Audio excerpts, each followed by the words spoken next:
નમસ્કાર દોસ્તો, આવનારા મહિનાઓની અંદર એક લગ્ન થવાના હતા, જેના કારણે દીકરી અને દીકરાના પરિવારે ધામધૂમથી તૈયારી છે તે અત્યારથી જ શરૂ કરી દીધી હતી.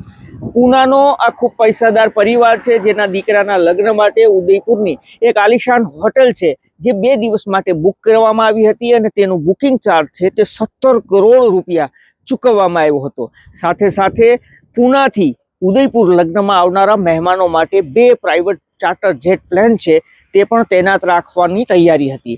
પરંતુ આ ઘરની અંદર શરણાઈઓ વગડે તે પહેલા જ માતમ છવાયું છે અને આ માતમમાં આ દીકરો છે તેનું મોત થયું છે. જે ઘરમાં શરણાઈઓ વાગવાની હતી ત્યાં હવે માતમ છવાયું છે. કોણ છે એ દીકરો, કોણ છે કરોડપતિ પરિવાર અને આખરે એ દીકરાની સાથે શું થયું છે, આ તમામ મુદ્દે વાત કરીએ. વિડીયોની શરૂઆત કરીએ. નમસ્કાર દોસ્તો, હું છું દિલીપ મોરી અને આપ જોઈ રહ્યા છો નમસ્તે ગેમ. પૂનાની અંદર એક ખૂબ જ કરોડપતિ પરિવાર છે. એક અગ્રવાલ પરિવાર છે અને એક ગોયલ પરિવાર છે. આ અગ્રવાલ પરિવાર છે તે રિયલ એસ્ટેટના બિઝનેસ સાથે જોડાયેલો છે અને તેના દીકરાઓ જે વિશાલ અગ્રવાલ છે તે ઘરના માલિક છે અને તે ફેક્ટરીઓ સંભાળે છે. પરંતુ તેનો એક દીકરો છે જેનું નામ કેતન છે, જે લગભગ તેની ઉંમર 26 વર્ષની છે. આ કેતન છે તેણે અમેરિકાની અંદર પોતાનો અભ્યાસ પૂર્ણ કર્યા બાદ તેણે પોતાનો બિઝનેસ છે તે સંભાળ્યો હતો. બીજી તરફ આ જ પરિવારના એક ઓળખીતા છે જે ગોયલ પરિવાર છે. આ ગોયલ પરિવાર સાથે આ જે કેતન નામનો દીકરો છે તેની સગાઈ છે ત્યાં સિયા નામની છોકરી સાથે કરવામાં આવે છે. સિયાની ઉંમર લગભગ 20 વર્ષની આસપાસની હોય છે. આ બંને પરિવારો એકબીજાને લાંબા સમયથી જાણતા હતા, તેના કારણે આ બંનેની વચ્ચે સગાઈ થાય છે. પરંતુ આ સગાઈ થોડા મહિના પહેલા જ 2026ના વર્ષમાં થઈ હતી અને હવે તેના લગ્ન છે તે નવેમ્બર મહિનામાં યોજાવાના હતા.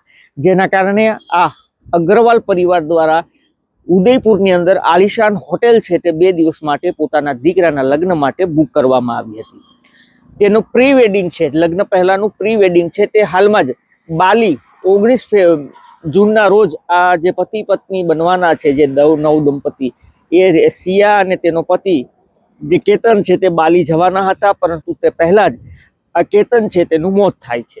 કારણ કે 18 જૂનના રોજ પૂનાનો એક લોટ કિલ્લો છે અને આ લોટ કિલ્લાની અંદર તે ફરવા માટે ગયા હોય છે આ પતિ પત્ની, જ્યાં આ જે કેતન છે તેનો 400 ફૂટની હાઈટ ઉપરથી પગ લપસે છે. આ જે આર્યન કિલ્લો છે તેના ઉપરથી અને તે ખાઈની અંદર 400 ફૂટ નીચે પટકાય છે અને તેનું મોત થાય છે. તેનું મોત થયા બાદ ત્યાં માતમ છવાય છે. પરંતુ આ જે તેની પત્ની બનવાની હતી જે સિયા, તે પણ ત્યાં બેસણાનો કાર્યક્રમ હતો ત્યાં પહોંચી હતી. તે પણ ખૂબ રડતી હતી. જ્યારે આ મૃતક જે છોકરો ડેથ થઈ છે કેતનની, તેની બહેન છે તેની પૂછપરછ કરે છે તો તેને કંઈક અસમંજસ લાગે છે અને તે પોતાના પરિવારને કહે છે કે તેના ભાઈની મોત શંકાસ્પદ છે. જેના કારણે તેનો પરિવાર છે, તેના પિતા છે વિશાલ અગ્રવાલ, તે પોલીસને કહે છે અને પોલીસ FIR નોંધીને ત્યારબાદ તપાસનો ધમધમાટ શરૂ કરે છે. પોલીસની તપાસમાં ખૂબ ચોંકાવનારા અને ખોફનાક ખુલાસા છે તે થયા છે. પોલીસની તપાસમાં બહાર આવ્યું છે, પોલીસે જે સિયા નામની તેની ફિયાન્સ હતી, જેના લગ્ન તેની સાથે છોકરા સાથે થવાના હતા, તેના મોબાઈલને ચેક કર્યો, તેના કોલ ડિટેલના CDR નીકળ્યા તો જાણવા મળ્યું કે ચેતન ચૌધરી નામનો એક યુવાન છે તેની સાથે તેની સતત વાતચીત થતી હતી. ચેતનને બોલાવવામાં આવે છે, તેની પૂછપરછ કરવામાં આવે છે, પરંતુ તે પોલીસને કશું નથી કહેતો. ત્યારબાદ પોલીસ છે તે આર્યન જે ફોર્ટ છે ત્યાં CCTV કેમેરા છે તે ચેક કરે છે. તો એ CCTV કેમેરામાં 18 જૂનના દિવસે એક શંકાસ્પદ માણસ છે જે તાપની અંદર પણ મોઢે માસ્ક અને હુડી પહેરીને જોવા મળે છે, જેના કારણે પોલીસને શંકા જાય છે અને પોલીસ તપાસ કરે છે તો ચેતન ચૌધરી નામનો જ એ વ્યક્તિ હતો. તો કે ત્યારબાદ પોલીસની તપાસમાં ખૂબ મોટા અને ચોંકાવનારા ખુલાસા થયા છે. આ વર્ષે જ આ જે સિયા નામની છોકરી છે તેની સાથે આ ચેતનની સગાઈ થઈ હતી. સિયા છે તેણે પોતાના ઘરનાના પ્રેશરના કારણે સહેજ સગાઈ કરી લીધી હતી, પરંતુ તે પ્રેમ છે તે ચેતન ચૌધરી સાથે કરતી હતી અને તેને એવું હતું કે હવે સગાઈ થઈ છે, લગ્ન થશે તો સમય લાગશે. પરંતુ આ બંને પરિવારોએ કંઈક કારણોસર નક્કી કર્યું હતું કે આ જ વર્ષે નવેમ્બરમાં તેના લગ્ન કરી દેવામાં આવે. જેના કારણે સિયા છે તે ટેન્શનમાં આવી ગઈ હતી. બીજી તરફ તેણે આ પરિવાર છે અથવા તો જે છોકરો છે કેતન, તેને એ નહોતું કીધું કે તે આ સગાઈથી ખુશ છે. તે લગ્ન થવાથી નાખુશ છે, કોઈ વાત નહોતી કરી, જેના કારણે તમામ લોકો અંધારામાં હતા. થોડા દિવસ પહેલા મતલબ કે મે મહિનાની અંદર ત્યાં આ જે પુનાથી 50 કિલોમીટર દૂર આ જે કેતન અગ્રવાલ છે તેને ટ્રેકિંગનો શોખ હતો. તેના કારણે તેને સિયાને કીધું હતું કે આપણે આર્યન ફોર્ટ છે ત્યાં જઈએ અને ત્યાં ટ્રેકિંગ કરીએ. આ બંને સાથે જાય છે મે મહિનાની અંદર. ત્યાં આ જે સિયા છે તેને મગજની અંદર એક પ્લાન સૂજે છે કે આ ખાઈમાં ફેંકી દેવામાં આવે આ વ્યક્તિને, તો કોઈને ખબર નહીં પડે, મતલબ કે સાપ પણ મરી જશે અને લાઠી પણ નહીં તૂટે.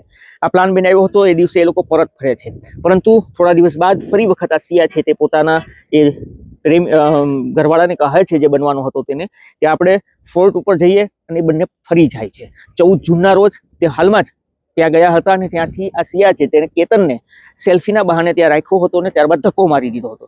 જોકે તેના નસીબ સારા હતા, જેના કારણે ત્યાં એક ઝાડવું હતું તે પકડાઈ ગયું હતું અને તે જીવિત બહાર નીકળ્યો હતો. ત્યારબાદ સિયાએ એવો બહાનો કર્યો હતો કે ત્યાં સાપ હતો, જેના કારણે મેં તને ધક્કો માર્યો હતો. પેલાને શું ખબર નહોતી, કારણ કે તેની પત્ની હતી. એ દિવસ એ ઘરે આવીને વાત કરે છે, પરંતુ કોઈના મગજની અંદર આવી શંકાઓ નહોતી કે તેની પત્ની આવું કરી શકે છે. ફરી વખત સિયા છે તે પ્લાન બનાવે છે કે કોઈ પણ કાળે 19 જૂનના રોજ આ લોકોનો સિયાનો બર્થડે હતો. મહાબલેશ્વરની અંદર તેના પરિવારે આખી હોટેલ બુક કરી હતી. આ સિવાય તેને 6 જૂનના રોજ બાલી જવાનું હતું પ્રી વેડિંગ માટે, અને એ પહેલાં તેને ખેલ ખતમ કરવો હતો.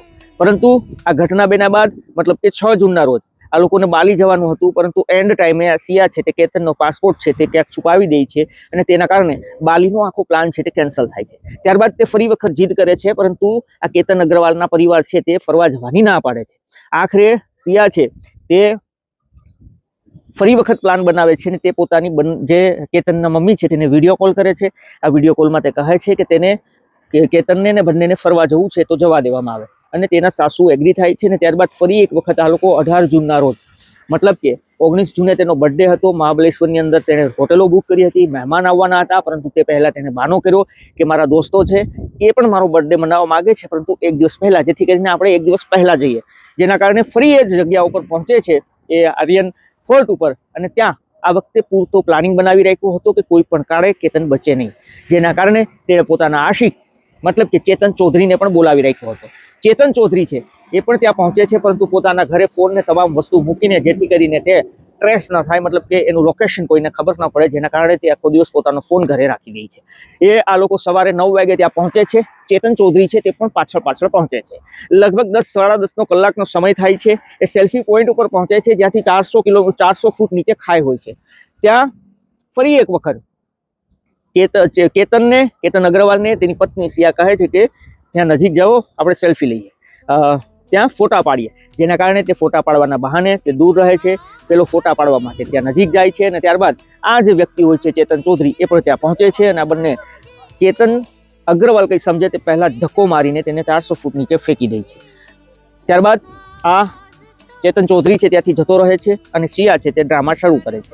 સિયા રાડારાડી કરે છે, તમામ લોકો આવે છે, સિક્યુરિટી આવે છે, પોલીસ આવે છે. ત્યારબાદ આ વ્યક્તિની શોધખોળ શરૂ થાય છે, અને 3 કલાક બાદ તે મળી આવે છે. તેને હોસ્પિટલ ખસેડવામાં આવે છે. આટલા સમય સુધીમાં તેનો પરિવાર તમામનો પહોંચી ગયો હોય, કારણ કે 50 કિલોમીટર જ તેનું ઘર દૂર હતું.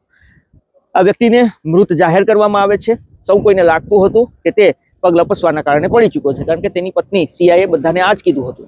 પરંતુ તેની જે મૃતકની બહેન છે તેને શંકા જાય છે. તે પોતાના પપ્પાને કહે છે, અને ત્યારબાદ પોલીસને આ જાણ કરવામાં આવે છે. અને પોલીસ જ્યારે તપાસ કરે છે ત્યારે આ ખોફનાક સાજિશ ઉપરથી પડદાનો ફાંસ થાય છે. આ દોસ્તો, આ તમામ મુદ્દે આપનું શું કહેવું છે, આપનું શું માનવું છે, જરૂરથી કમેન્ટ કરો. ધન્યવાદ.